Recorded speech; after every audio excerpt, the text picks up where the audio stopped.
Hey everyone, I just wanted to let you know the first part of this class, Embrace Your Scorpio Part 1, will be played on Nadiya Shah's channel. It's there right now and it will always remain there. So if you catch this later or you want to go back, it is on Nadiya Shah's channel and I will put the link in the description below. Scorpio people are definitely willing to go into that murky kind of uncharted territory. The Scorpion, yeah. The scorpionic nature is all about rebirth, death, recharging, restoring, regenerating. Constellation. Yeah.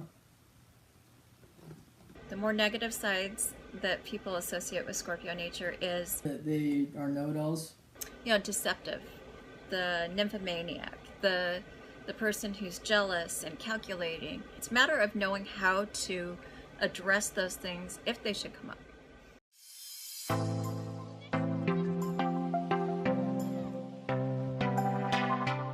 Welcome back everybody to another installment of Embrace Your Scorpio. How's it going?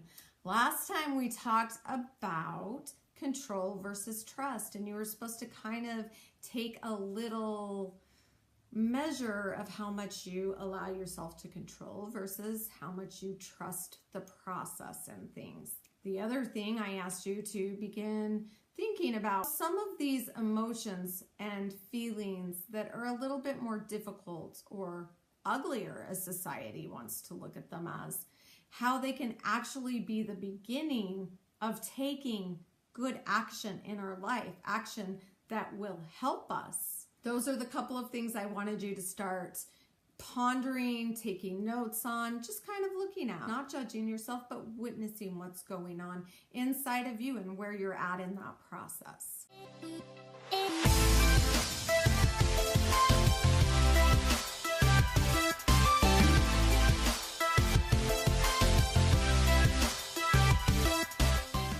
I'd love to hear any of your experiences. If you want to email me or message me on Facebook, all my stuff should be in the description, or leave a comment. Since I felt like we spoke more about some of the harsher qualities or the ones, people don't like, we'll just say that, in Scorpio last week, I thought I would start this video by talking about some of the fabulous qualities that we have that are Scorpion qualities.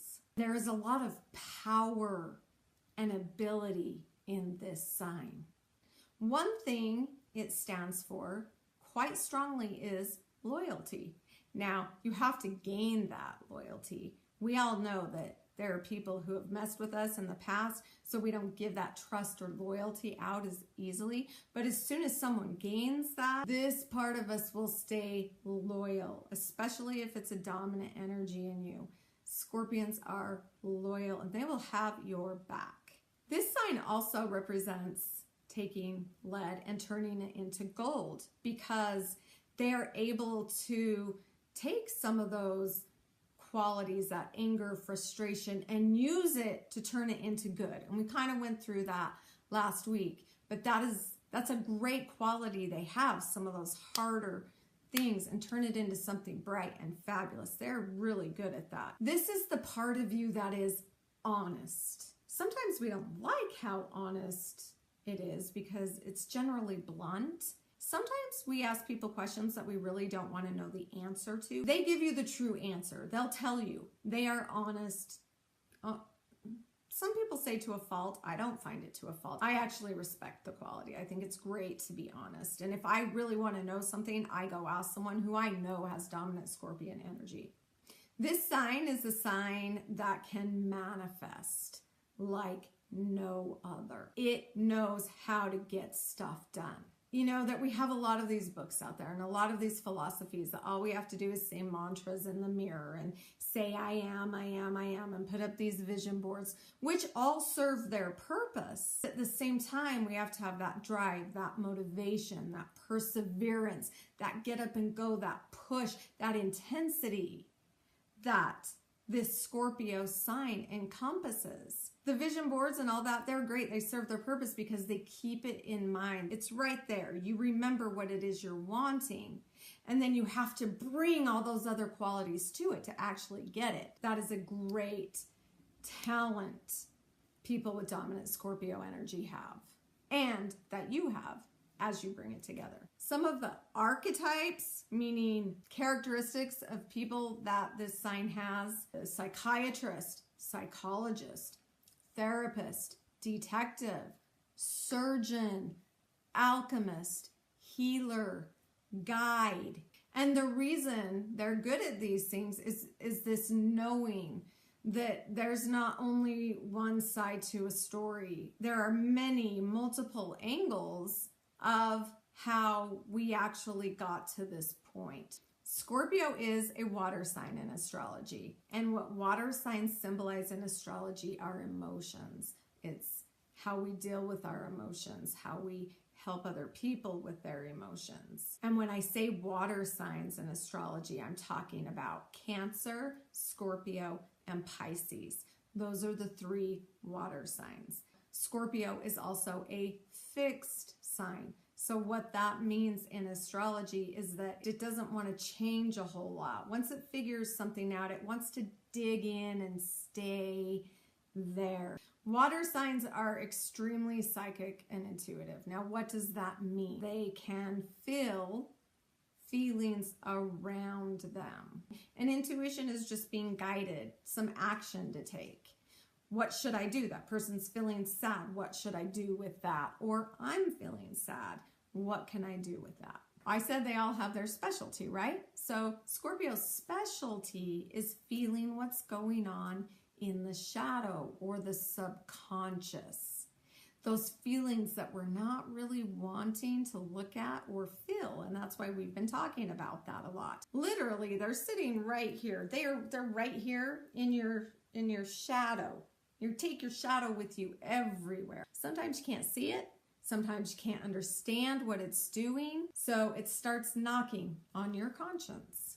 And if you pay attention to what's going on in that side of you, you'll be transformed, and it will be a much easier transformation. So let's pause for a minute. Take a pause on the video and ask yourself, what's going on around in here? What's maybe trying to surface that you don't want to, that it may be a little inconvenient for your life to deal with? Or there's something eating at you and you don't quite know. Take some time to pause and jot a few things down. In astrology, everything just kind of pairs up naturally because they all kind of relate to the same processes. So in astrology, these things are the planets, the houses, and the signs. Scorpio is a sign. The house it relates to is the 8th house, and the planets it relates to are Mars and Pluto.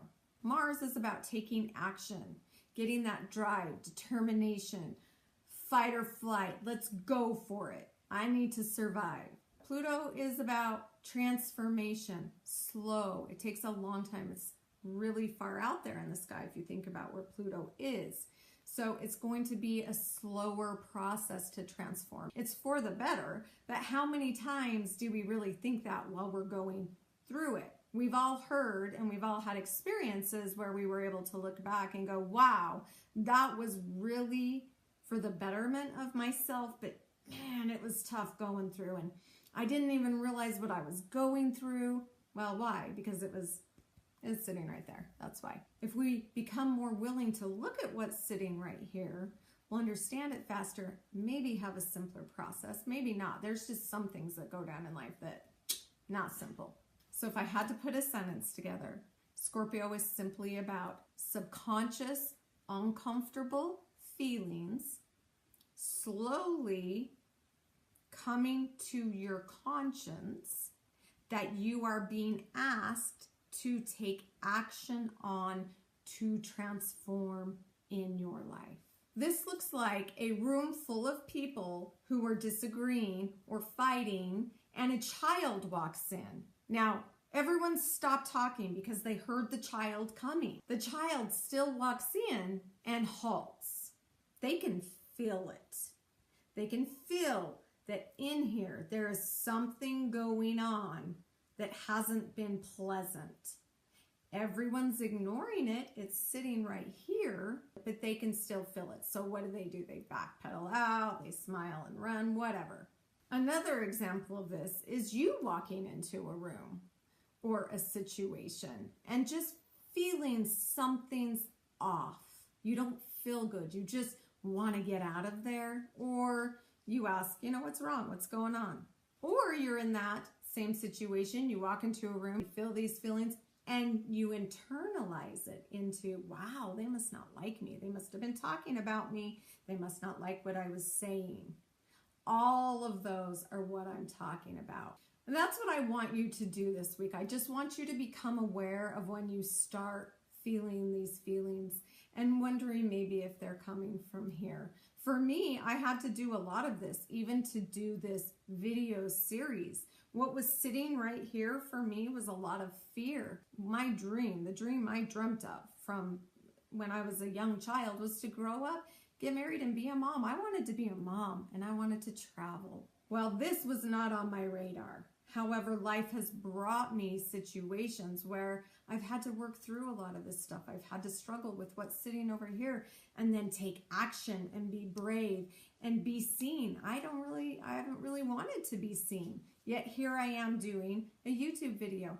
What are situations for you? What are things, what's talking to you? That's what I want you to become aware of. I want you to sit with that every night, maybe 5 minutes like you did last time, and really try to figure out what's going on in here. What am I being asked to transform, to take action on that's scary? It's by becoming aware of these first that you're going to start getting traction. And it's a slow process. It's not a quick process. That's why we're taking it so slow. Maybe write some of those things down. Don't judge your feelings or your reactions. Witness them. Next week, we're going to start really talking about and throwing out situations where something's going on because you start running patterns. We're going to start talking about what those are and what to do with them. But for now, build on last week. Think about, are you trying to control what's going on in here? Or are you really going to just try to trust it? If you like these videos, please subscribe to my channel. It would be such an honor. I'm so excited about it. And it's, honestly, it's scary for me to put myself out there. So it would reinforce my ability to do that. Yet I do know I need to stand on my feet as well. It's always good to feel liked though, right? All of my contact information is in the bottom. Have a great day. Have a fabulous week. Pay attention to these things. Mwah!